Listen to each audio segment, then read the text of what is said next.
if you're in this zone where you're like, I'm getting lots of these deals coming in that are way lower than what we want to charge, I would go back to getting asked the question, like, are you sure you're targeting the right people in the first Exactly. place? Like, Exactly. this is about your lead gen. Like, your lead qualification is doing the right thing because you're smoking this out early. But if you're getting a lot of that, I mean, getting a few of those is fine. But most of the people should at least go, okay, yeah, we roughly expected something in the 1 to 200K range. Right. You know? Exactly. And you and I, before we hit record on this, we did a little rant together. I'll give you. Oh, that's recorded. Oh, it is sweet. All right, so I'll give you another little rant. One of the things that I used to do wrong as a sales leader is math. Meaning, I would look at a rep and say, "Here's your quota, and at any time you need to have 3 to 4x your quota in pipeline." Right? Because it's math. If we only close 25% of our deals, then at any time, to be proactive, to be confident that we're going to be able to hit our targets, you need to be at 4x. I have recently discovered how stupid that is. And here's why. If we are incentivizing our reps and using this as a measure to say, hey, rep, get to 4x, guess what happens? They get to 4x. They end up with 75% of their deals in their pipeline are crap because we basically push them to, hey, qualify deals in as much as possible, because if we don't have the pipeline, we're not going to hit. Instead of going, wait a second, why are we only closing 25% of our pipeline? If we did a better job of qualifying up front, couldn't we get that up to 50%? Couldn't we do a better job of working on the opportunities we should win?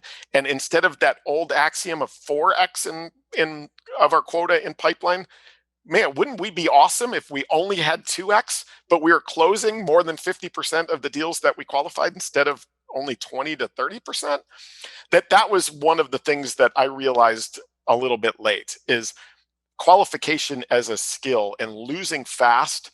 We always say it, but do we actually use that mantra as a measure in our business? Because again, 4x would be great if all of those deals were of high quality, but if all we're looking at is the numbers, we forget this idea that why are we qualifying all of these deals in without qualifying deals out faster that we know we're going to lose? And this pricing is part of it. Transparency is a huge part of it. To help reps get better at losing fast is just a huge value to organizations and their focus. Yeah, I love that. And I think it goes all the way up the pipeline too. You look at like, well, how many demos are you doing? Well, why does it matter?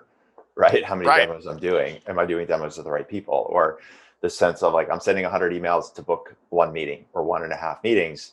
Like, well, that's just the number. Like, well, what if it wasn't the number? Like Jason Day, Exactly. who's coaching in our program, who's runs Blissful Prospecting. He's like, why does 1% have to be the number? What if your number was like 15%? How much more magical would the rest of your sales process be? Yeah. It's just Yeah. not I focused actually, on hitting that number.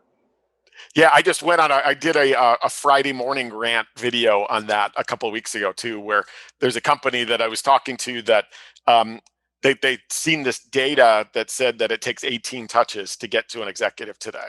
Yeah. And they're like, well, crap, we're stopping at 10. We need to add 8. And I'm like, that's the stupidest thing I've ever heard. They add 8. Why are the first 17 going on deaf ears? It's because the content, the message is Yeah. wrong, right? Yeah. Like, fix that problem. It's not you don't do enough. Are you crazy? Like, focus on the content. The content is the problem, not the number of touches. And then if 18 is the average, is your goal to be average? Right? Like, there's an opportunity to be better than average, and that doesn't mean 26. It means getting so efficient, to your point, about instead of 1%, the 25% or 50%, what impact that would make if all it took were 3 or 4. You're doing something right if you're doing that. Exactly. Like, what if you could only send 3 or 4 messages or have a 5 touch sequence and then Yeah. you're done? You're not allowed to do any. If you set those rules up, then you're going to be sure as crap ready to make sure that those 5 that you send are actually meaningful, not just, random unpersonalized LinkedIn connections or, Exactly. emails with, here's my calendar, book a 45-minute demo. That's right. So